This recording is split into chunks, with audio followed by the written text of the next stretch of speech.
guys, welcome back to my channel. In today's video, I have my goals, my New Year's resolutions. I have a list of the things that I want to accomplish and get done and just do excellently in the year 2023. All right, if you're new here, hi, I'm Claire. Welcome, come on in, make yourselves comfortable. If you don't know me, it's kind of weird that you'd be interested in my goals, but nonetheless, welcome. I love watching this type of video from my favorite content creators just because it's like a really good way to gauge like what we can expect to come in the next year from them. I also find it very inspiring when people are really like open about what their goals are, especially if they're like super ambitious or if it's something that is a little vulnerable. Like I love like watching people do that. It like makes me root for them so hard.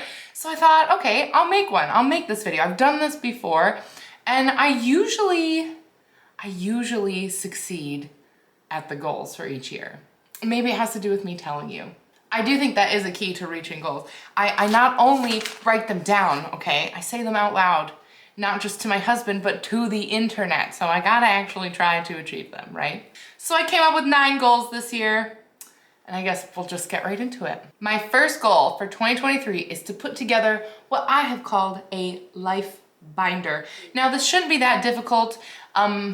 It'll just take a little, little work, but I think it's a good idea, and I think it's a good idea for you to do it too. And when I say a life binder, I mean a binder that if I died tomorrow, someone would know what my dog's veterinarian's phone number was, what my children's pediatrician is. They would know, I don't know, my life insurance policy number. I would like a binder that's got nice little tabs with everything in plastic, and someone could just open it and be like, oh, this is when all of her credit cards are due while she's in a coma or something, I don't know. If my house was burning down, I would like a folder that I could grab that has like a tab that's got all our birth certificates and a tab that's got, I don't know, the car deeds. What are they called? The car things. The thing that says you own the car, you know what I mean. I think that that's a good thing to just have.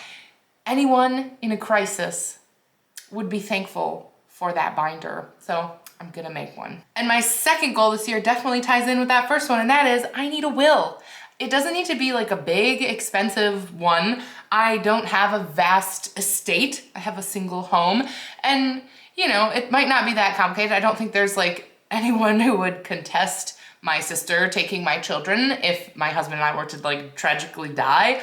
I don't think there would be like a battle for them in any way, but still, if something were to happen to me or my husband or both of us, it's gonna be very stressful on all the people who are still alive. So I would like there to be something in writing that would just make that a little less stressful. And you know what?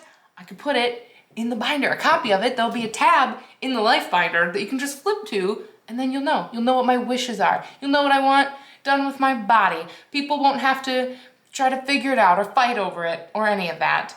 And I know that wills can be very, very expensive. Estate planning can get really expensive. But I also know, I feel like there's like an online one that you can get like really basic documents made. If you know of any online, please comment it down below. All right, number 3, this is a challenge. This is something I've challenged myself to.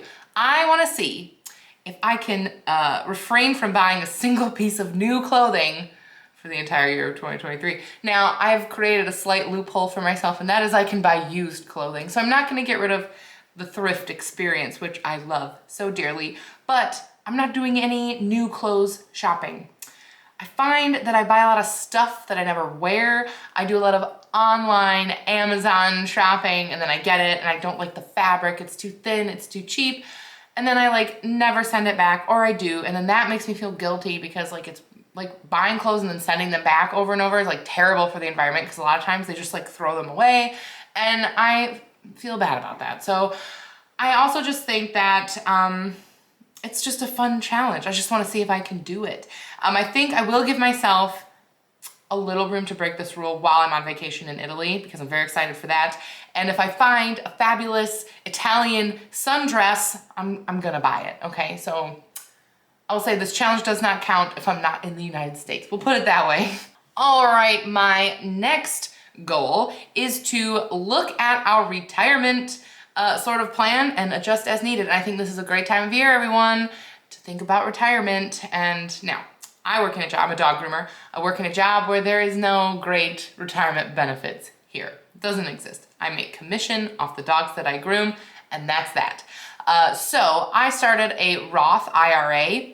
That has nothing to do with my job. It's just something that I set up for myself. If you have the type of job, if you're in the service industry like me, or whatever type of industry that does not offer you a 401k, get yourself an IRA if you have not done that yet, and contribute. Even if it's a small amount, it's better than nothing. Even if you're 5 years away from retirement, it is better than nothing. Get started on it now. 2023 is your year. But also, if you already have those types of things going, this is a great time of year to kind of review what you got going there. My IRA, I am comfortable with the amount that I'm putting in it every month. So like, I'm good there. However, my husband, who is lucky enough to have a 401k, which his job matches, I believe it's 4% of, but he can contribute as much as he wants to. I think we're gonna bump that up maybe 1 or 2%. I'll calculate it all out, but he did get a raise this year, like a good one. So I think that you should also bump that up when you can, and I think now's a good time. All right, my next goal is to shop around for new house insurance. And seriously, I've said this on this channel before because this is the realest tip. And if you don't believe me, just start getting some quotes and you'll be like, oh, because house insurance is so cheap when you get it the first time. So every couple of years, you should be shopping around and finding a new policy. It's crazy how much money you can save. Right now, I think my policy on this house is like $1,400 a year. I called 2 different places and both of the quotes I got for the same amount of coverage at 2 different companies was in the 800s. Both of them. I was like, oh, done, we're switching. And you gotta do this every couple of years because it'll go up a little bit. And within like 4 or 5 years, it'll probably be back up to $1,300 and then I gotta go find somebody new. And the thing is if you have a mortgage and you're paying your mortgage, it goes right into escrow and then escrow pays your insurance. A lot of times you're just not even thinking about it. And switching your house insurance will make your mortgage go way down. Like, seriously, shop around for your insurance. All right, my next one, I will preface it by saying this comes from a place of privilege because I have great health insurance from my husband's job. And there was a time in my life where I did not, and it was very hard. And I do sympathize with you if you are a person that's like, well, I can't do any of that because been there, done that, and it's the worst. But my next goal is to go to the doctor for all the little things that I just really need to go to the doctor for. I'm the type of person that if it's something like that's not like making my life harder, that like I just won't deal with it. And my mother actually had a cancerous like mole removed this past year. And when I told her that I had never seen a dermatologist, she was like, Claire, you need to go to the dermatologist. I'm covered in moles. I'm covered in freckles. I am German and Irish and I'm white and freckly. I need to see a dermatologist. I need someone to look at all the moles on my body to see if I'm okay. I need there to be documentation in case any of them change. I don't want to die of skin cancer. That sounds terrible. So I need to get my moles checked out. I just need to make the appointment and just go do it. Like, it's not going to hurt anything. I have the insurance. I just need to do it. It's just little things like that. This is also weird. One of my ears is like a little leaky sometimes. This is gross, but I'm gonna tell you, my husband, Gianni, he calls it my juicy ear. Why don't I just call up the ear, nose, and throat doctor to take a look at it and see what's going on? Maybe I have like a sinus problem. Maybe something very small could really save me from the juicy ear. I don't know. Number 7 kind of goes along with the self-care, and that is, I need to get a skin routine on lock. I will go like long stretches of time where I do really good with it, and then I just won't. And I know I need to get better because you can't see it kind of. There's a line here. There's a line that's there when I'm not moving. It's just there all the time. And like, listen, lines are fine. Lines mean we've lived. But I'm only 31. I was in my 20s 2 years ago, okay? I should not have a line that's always there. I feel like I'm too young for the permanent line. And I know I lost 130 pounds last year, so like I instantly just look old now, like that's a thing. But I feel like I could be doing more on my end to combat that.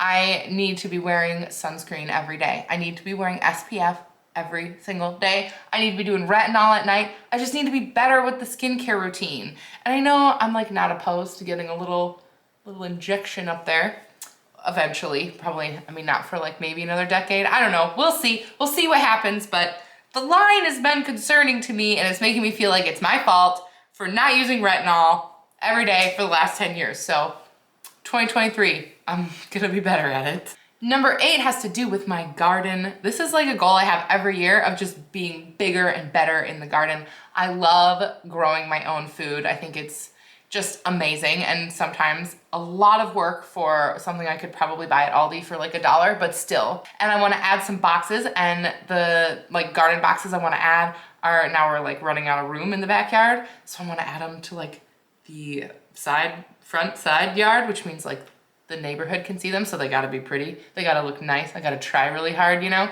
But I wanna grow things that are maybe not harder, but like, I wanna grow different things, not just like tomatoes and cucumbers. I wanna grow shallots. I wanna grow garlic. I wanna grow like a lot of varieties of winter squash. I wanna grow things that are like shelf stable and like things that I'll use all like year. Like I still have a dozen squash in the basement that I'm still using all the time. Like I love my squash. Anyway, I want the garden to be bigger and better than ever. And I'm gonna add this in too. I would like to raise meat chickens this year as well. If you know me, if you follow me, you know I raise quail already and I love them dearly.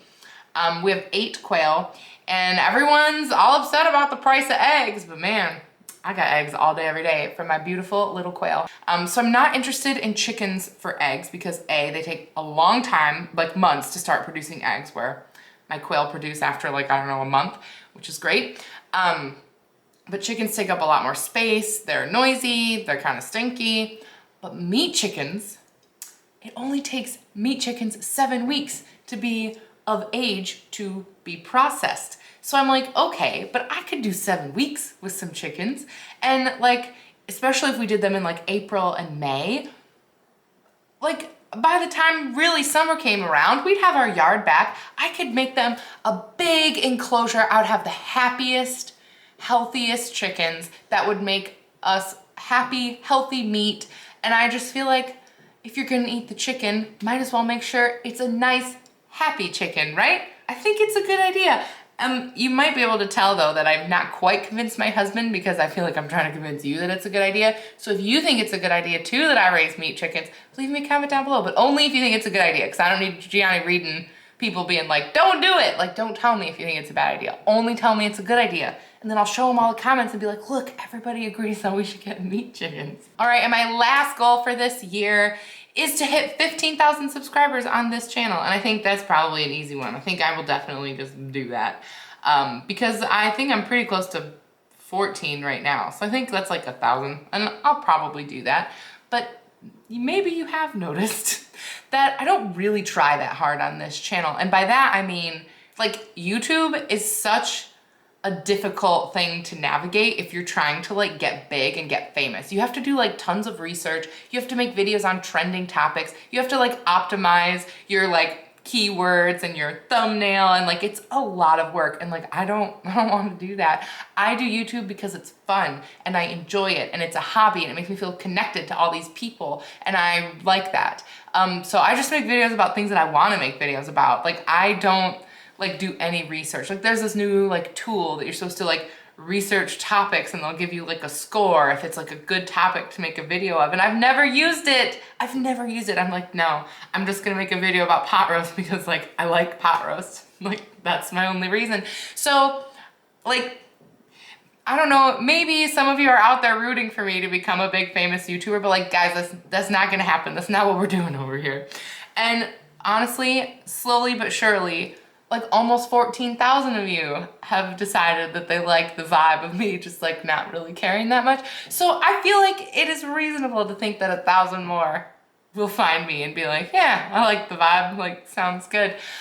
So yeah, I think I can probably even out loud promise you that I will never have like a marketing manager. I will never be paying someone to edit these videos. I will just keep doing what I want and I will enjoy it. and I will only make videos if I want to and if I like to.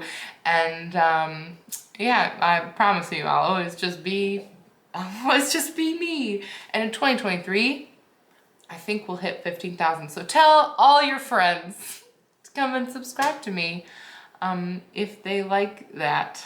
And there we go. Those were my 9 goals for 2023. I think that I will reach them. I think I've not done anything so out of whack that will be so hard.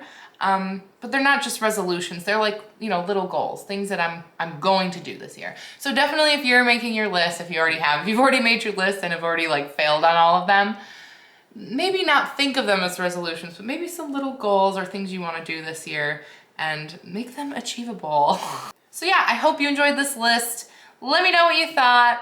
Come on back for more of, I don't know, like I said, just the random videos that I like to make. And I will see you in my next one. Thanks for watching, guys. Bye.